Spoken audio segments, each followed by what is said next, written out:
Hello and welcome once again to this Red Gaming Tech video. Myself and Marta, where as always I'm here with the latest news from the tech world in the last 24 or so hours as of the 27th of March. Hope you guys are all having a good week, making the most of the time and staying sane, staying positive. Anyway, let's move on to our first topic of today, which is regarding Apple and ARM.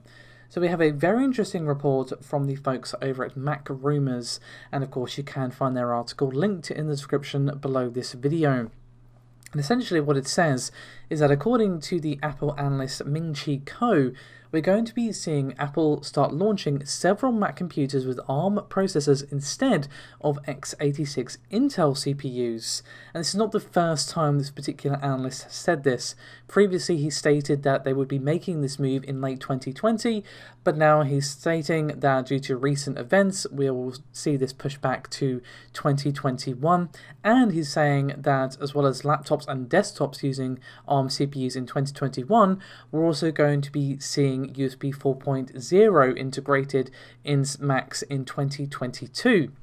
And they were also saying that obviously this would significantly reduce Apple's reliance on Intel. At the moment, Apple are extremely reliant on Intel, but would also cut the company's CPU costs from 40 to 60%, which obviously would be huge. Now, obviously, Intel's supply issues and getting to smaller fabrication nodes and all that, they're well documented. It is definitely plausible that Apple could be considering this particular move. I mean, to be honest, the rumours that they were going to be making the switch have been going around for literally years. So it could even preclude that, and that's just kind of making them go, do you know what, maybe we should revisit that idea. Now, obviously, this is just a rumour, and it isn't just as simple as flipping a switch. You know, that would require significant changes and additions to the Mac OS, and potentially could cause a lot of problems for program developers, and this would probably eat up a lot of the savings that Apple would be making, at least at the start. I mean, as things kind of got ironed out and everyone got used to it, it would kind of pay off for itself in the long run potentially, but it would be more expensive than it first seems just due to that particular reason. But that is me done for this topic. We're going to move over to a bit of an update regarding AMD's stolen GPU IP. So, in case you missed my video the other day, go and watch it because, well, I think it's good, but I would say that, I suppose. But essentially what happened is that AMD had some GPU IP stolen, and the person was basically saying, you know, give me a bunch of money or I'm going to leak the rest of it, implying that they had a lot of very sensitive information. AMD released a statement, which I've already read out in my previous video, but now we have a bit of an update on this thanks to WCCF Tech. So this is according to their sources, and this is of Usman Perzada, so do go read his article. It is definitely worth a read. I'm only going to go through a very small segment of this, so do check out the full thing if you want to know the skinny on what's going on. So, AMD did already say that it was just a subset of information that was stolen, but they did not provide any real details. And there's a lot of speculation about how much information was actually leaked. So, according to WCCF Tech, what we see here is partial Verilog files that are actually used in construction of processors, and the files in question represent a single and isolated function on the GPU, not the whole GPU blueprint. So essentially it is a part of the IP, and I'm sure AMD are not exactly happy and skipping and, you know, running around with puppies and confetti everywhere because this has happened. It's obviously not as bad as if it was the entire GPU blueprint, is my point. So it's just a small isolated function.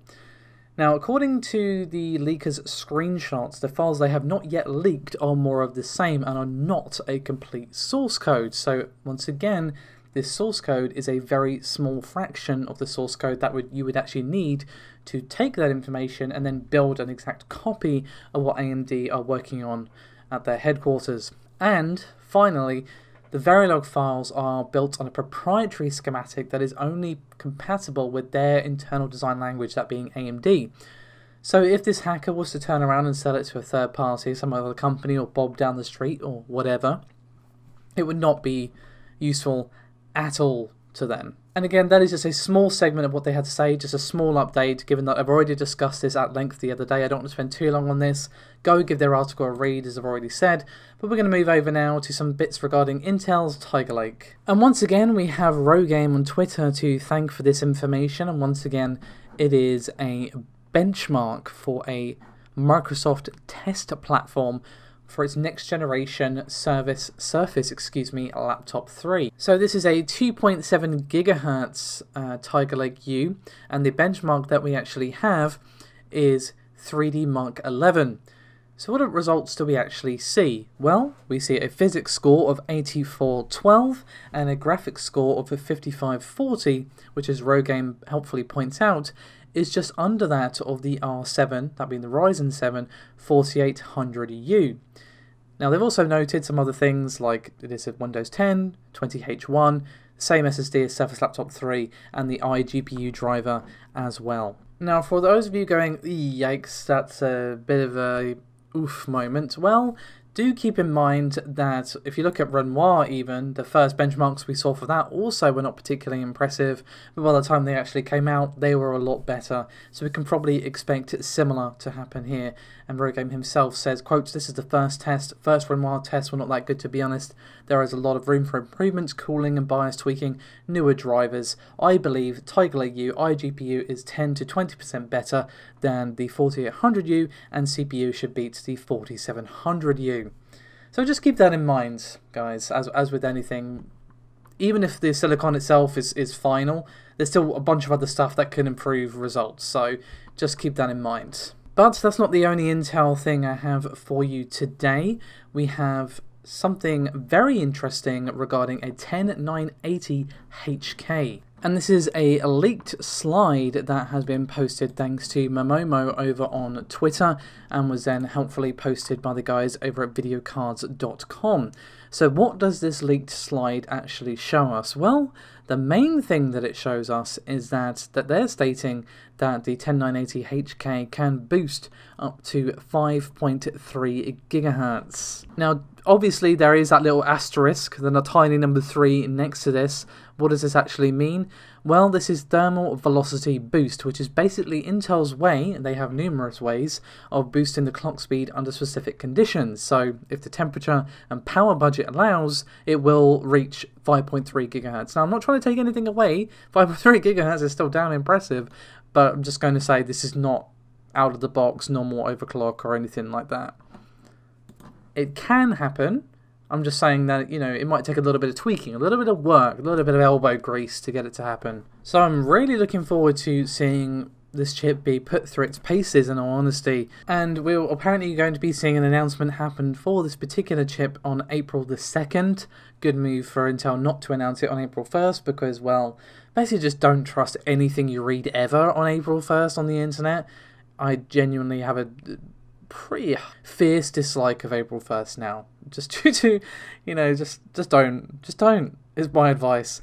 Anywho, so yes, I'm very much looking forward to seeing what this particular chip has in store for us.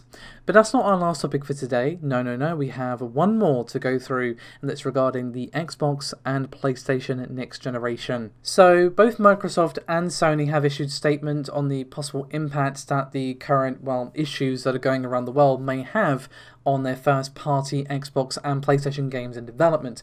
Now, obviously, we've been talking a lot about the consoles and whether or not they're going to be delayed, and obviously Microsoft have always said and have recently reiterated that they fully expect to be launching their console on time.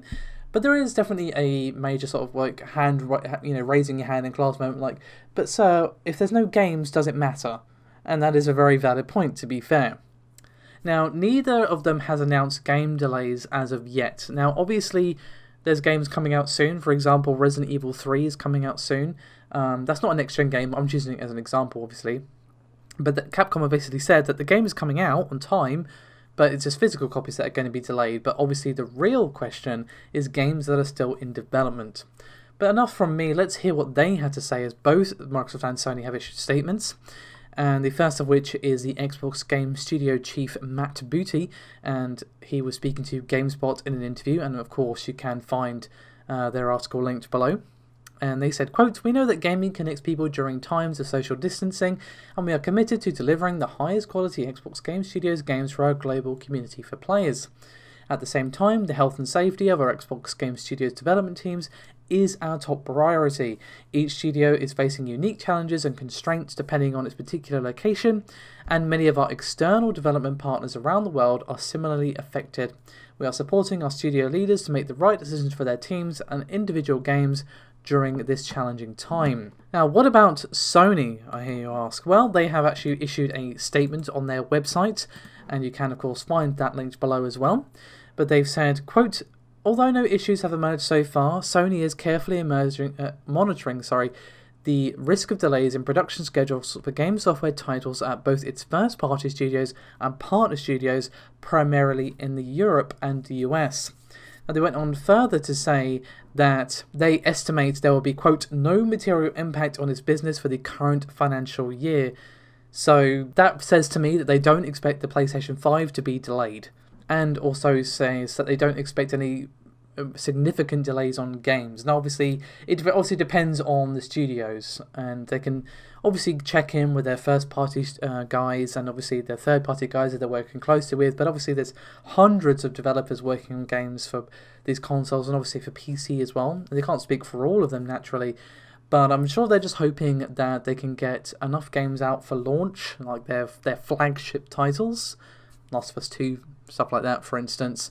And then if other games are delayed due to what's going on, it's not great, obviously, for the game company and the console developers. But if it comes out, say, I don't know, 2 months later, just for example, it's still coming, you know?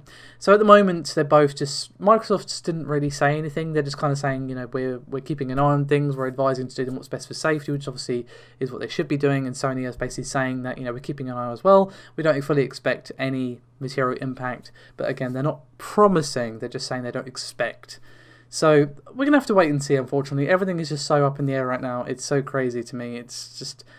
It keeps hitting me in really strange ways, to be honest. Anyway, I'm getting off topic. That is me done for this video. Thank you so much for watching. As always, your support is highly appreciated, and I'll see you next time. Bye-bye.